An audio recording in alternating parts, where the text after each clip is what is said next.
Hello मेरे प्यारे डीलेट के सभी साथी। कैसे हैं आप सभी लोग? तो आप सभी लोग अच्छे होंगे। तो आइए स्टार्ट करते हैं, देर ना करते हुए। यूपी डीलेट थर्ड सेमेस्टर हिंदी का हम लोग ये क्वेश्चन करने वाले हैं, जो कि बोर्ड मतलब ये पेपर आने वाले हैं आपके जल्द ही। सितंबर माह के लास्ट तक पेपर का जो है घोषणा हो जाएगी और पेपर आपके आने वाले हैं। तो आप लोग हिंदी का जो है प्रीवियस ईयर 2024 का पेपर आज कराएंगे। इसके बाद बारी बारी से हम क्वेश्चन लेकर आएंगे। तो आइए स्टार्ट करते हैं टाइम न वेस्ट करते हुए। पहला देखते हैं, मनुष्य के भाव एवं विचारों की अभिव्यक्ति होती है किसके द्वारा?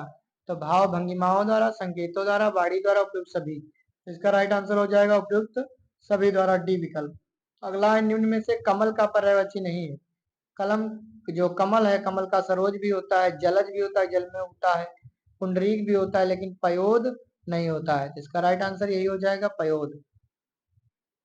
अगला क्वेश्चन देखते हैं, मृत्यु की इच्छा रखने वाले के लिए एक शब्द क्या होगा? तो उसका होगा मुमूर्ष। उसका क्या होगा? मुमूर्ष। मुमूर्ष होगा मृत्यु की इच्छा रखने वाला। अनौपचारिक स्थल है। अनौपचारिक स्थल क्या है? देखिए, घर जो है वो अनौपचारिक है। डाकघर क्या है? औपचारिक है। बैंक, विद्यालय, ये सभी संस्थाएं हैं, औपचारिक में आएंगे। अनौपचारिक घर हो जाता है। निम्न में मूलतः हिंदी का विराम चिन्ह कौन सा है? हिंदी का विराम चिन्ह पूर्ण विराम मूलतः माना जाता है। आदि लघुत्तरी प्रश्न, मसी कागज छियो नहीं, कलम गही नहीं हाथ, पंक्ति किस कवि के विषय में कही गई है? कबीरदास जी के बारे में। मसी कागज छियो नहीं, कलम गही नहीं हाथ, कबीरदास जी ने स्वयं कहा कि मैं पढ़ा लिखा नहीं था, इसलिए मैंने कभी अपनी कलम नहीं उठाई, वरन इनके शिष्यों ने इनकी रचनाओं को लिखा साखी शब्द रामायणी में। तो उसके जो है बीजक नाम दिया गया था बाद में। उस उक्त पंक्ति ज्ञानाश्रयी शाखा के श्रेष्ठ कवि कबीरदास के बारे में कही गई है। योग रूढ़ शब्द किसे कहते हैं? योग रूढ़ शब्द वे शब्द होते हैं जो दो या दो से अधिक शब्दों के योग से तो बनते हैं, लेकिन उनका अर्थ उनके मूल शब्दों से सामान्यतः अर्थ से बिल्कुल अलग होता है।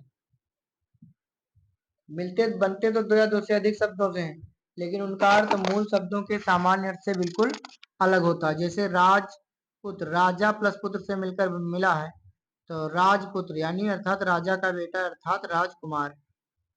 चक्रपाण यानी चक्र जिनके हाथों में है अर्थात भगवान विष्णु।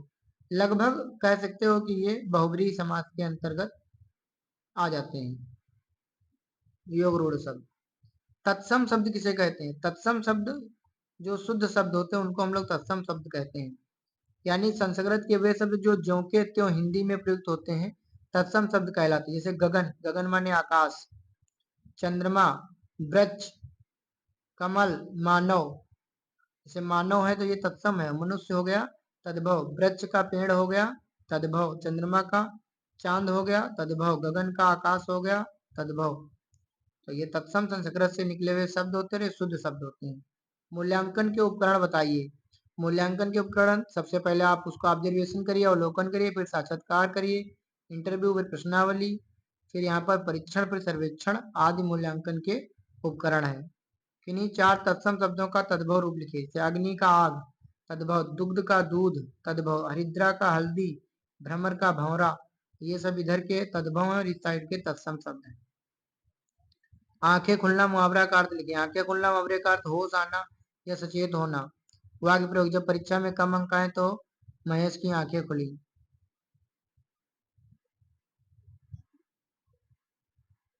अगला प्रश्न देखते हैं, मुंशी प्रेमचंद्र जी का संक्षिप्त जीवन परिचय लिखिए। मुंशी प्रेमचंद जी का जन्म 31 जुलाई 1880 वाराणसी के लमही गांव में हुआ था। इनके बचपन का नाम धनपत राय था। प्रेमचंद का जन्म 31 जुलाई 1880 वाराणसी के लमही नामक गांव में हुआ था। इनके बचपन का नाम धनपत राय था।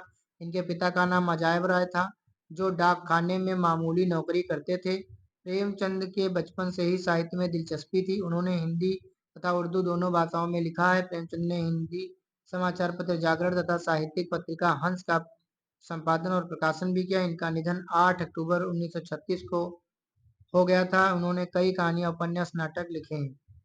कृतियां, सेवा सदन, प्रेम संग, रंग, प्रेमाश्रम, रंगभूमि, कर्मभूमि, गोदान गमन। इनको जो है उपन्यास सम्राट भी कहा जाता है। स्वतंत्र लेखन से क्या अभिप्राय है? अपनी सोच, कल्पना और विचारों को स्वतः व्यक्त करना बिना किसी पूर्व निर्धारित ढांचे या बंधन के, जिसमें विद्यार्थी स्वयं विषय चुनकर अपने अनुभव, भावनाएं या विचार अभिव्यक्त करता है। यह लेखन, रचनात्मक भाषा प्रयोग और अभिव्यक्ति की क्षमता को प्रोत्साहित करता है। स्वतंत्र लेखन विद्यार्थियों की मौलिकता और आत्मविश्वास को भी विकसित करता है। उदाहरण डायरी लेखन, कहानी लेखन, कविता लेखन, अपने किसी अनुभव को लिखना, ऐसे ही स्वतंत्र लेखन के उदाहरण है। प्रेरणार्थक क्रिया किसे कहते हैं? जिस क्रिया से पता चले कि कर्ता स्वयं काम न करके किसी और से कार्य करवा रहा है या किसी और को कार्य करने की प्रेरणा दे रहा है, उसे प्रेरणार्थक क्रिया कहते हैं। हिंदी में ऐसी क्रियाओं के लिए वाना, वाया आदि रूपों का प्रयोग होता है। जैसे माँ ने बेटे से काम करवाया, तो वाया आया लास्ट में, तो ये कौन सी हो गई क्रिया? प्रेरणार्थक। गुरुजी ने छात्र से पाठ पढ़वाया, तो पढ़वाया क्या हो गई? प्रेरणार्थक। भाषा में मुहावरा के प्रयोग संबंधी सार्थकता पर संक्षिप्त नोट लिखिए, उदाहरण द्वारा स्पष्ट कीजिए। मुहावरे भाषा को रोचक, प्रभावशाली और सजीव बनाने में सहायक होते हैं। इनके प्रयोग से अभिव्यक्ति अधिक स्पष्ट, संक्षिप्त और चुटीली हो जाती है। ये भावनाओं को प्रभावपूर्ण ढंग से व्यक्त करते हैं और भाषा की सुंदरता को बढ़ाते हैं। मुहावरे लोक जीवन से जुड़े होते हैं, इसलिए ये सामान्य बोलचाल की भाषा को आकर्षक बनाते हैं। उदाहरण, नाक में दम करना, बहुत परेशान करना। अर्थ इसका, वाक्य प्रयोग, छोटा बच्चा दिन भर शोर करके सबके नाक में दम कर देता है। आसमान के तारे तोड़ लाना, अर्थ कठिन से कठिन कार्य कर देना। वह उसने परीक्षा में प्रथम स्थान पाकर जैसे आसमान के तारे तोड़ दिए। औपचारिक अनौपचारिक कथन से को उदाहरण सहित स्पष्ट कीजिए। अंतर स्पष्ट कीजिए। औपचारिक कथन वे होते हैं जो शिष्ट, मर्यादा एवं नियमबद्ध भाषा में बने रहते हैं। इनका प्रयोग विद्यालय, कार्यालय, भाषण पत्र या सरकारी कार्यों में होता है। अनौपचारिक कथन साधारण घरेलू मित्रतापूर्ण भाषा में होते हैं, जिनका प्रयोग अपने परिचितों, मित्रों या परिवार के बीच करते हैं। उदाहरण, औपचारिक का, कृपया आप समय से पधारें। अनौपचारिक, भाई टाइम से आ जाना। हिंदी शिक्षण में मूल्यांकन की उपयोगिता बताइए। मूल्यांकन से शिक्षा में सुधार होता है और गुणवत्ता बढ़ती है। मूल्यांकन शिक्षण के उद्देश्यों की प्राप्ति सीमा का पता चलता है। मूल्यांकन से छात्रों को अध्ययन के लिए प्रेरित किया जाता है। मूल्यांकन से छात्रों की रुचियां, योग्यताएं, क्षमताएं, व्यक्तित्व, सामर्थ्य, कमियां आदि का पता चलता है।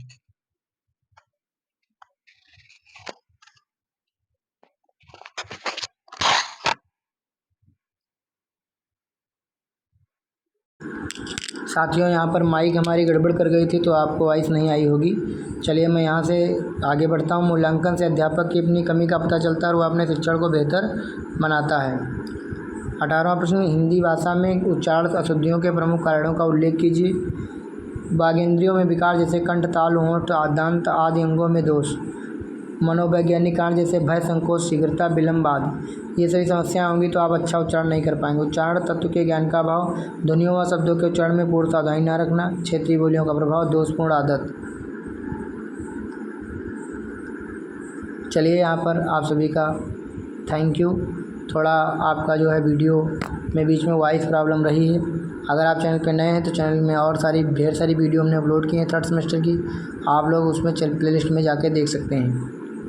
आशा करते हैं ये चीज़ आपको समझ में ज़रूर आई होगी। इसी के तरह की वीडियो देखने के लिए हमारे चैनल को सब्सक्राइब करें। वीडियो पसंद आए तो लाइक और हाइप भी करें। मिलते हैं नेक्स्ट वीडियो में, तब तक के लिए धन्यवाद।